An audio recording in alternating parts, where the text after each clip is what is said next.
Some teenagers find it interesting and fun to crawl around the cemetery at night, thus quenching their thirst for the paranormal or perhaps an adrenaline rush or, after all, to make a face. Yes, there are such cases. But, apart from the chills, the fear of the occasional shadow, it is possible that something will follow you home from the cemetery. Something like that happened to a teenage girl in England. Since her name is not specified, we will call her, in our own way, Emma. It happened about 30 years ago, when Emma, together with a couple of her friends, for the last mentioned reason, decided to disturb the peace and tranquility of the nearby cemetery a little with her merriment. Unfortunately for her, the cemetery did not react calmly to that vandalism. The chill in her home didn't start until a few days later. The first sign that something was wrong was when she woke up one night and saw an old woman sitting on a chair by her bed. According to her stories, it was not a semi-transparent entity but a clear figure, and at that moment she did not feel that he wished her any harm. Of course, when she woke up in the morning, she looked at it as a strange dream. But that strange dream of hers unfortunately showed that it was more than a product of her REM phase, because the old woman reappeared, sometimes even in broad daylight.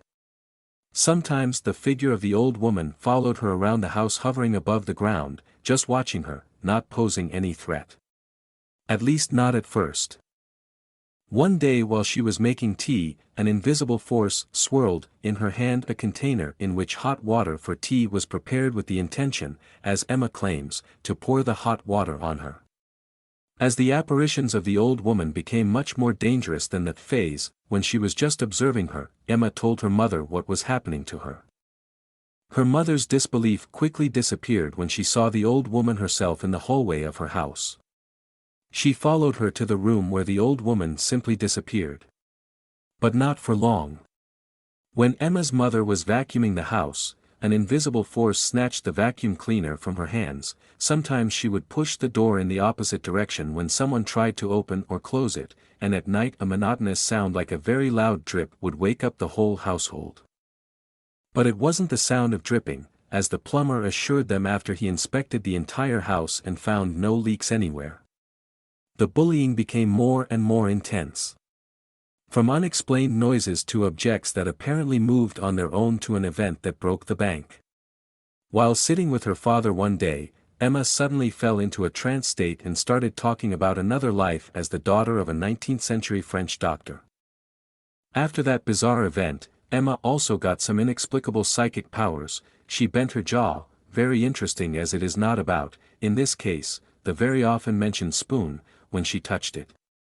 No investigations were able to find out what happened in that home, and Emma's family moved out, purely out of curiosity. One day Emma returned to her empty home. The back door was broken and she entered there. She picked up the phone that was lying on the floor, and then something grabbed her neck. Cold, invisible fingers were suffocating her. Somehow she broke free and ran away with her head regardless, and such curiosity never occurred to her again. A friend once told me that if we are going to talk about the souls of the dead that linger on earth after death, they certainly wouldn't be in the cemetery, since that's where the body was brought after the soul left it. This story clearly shows the opposite. Disrupt their peace and some of them might take revenge on you.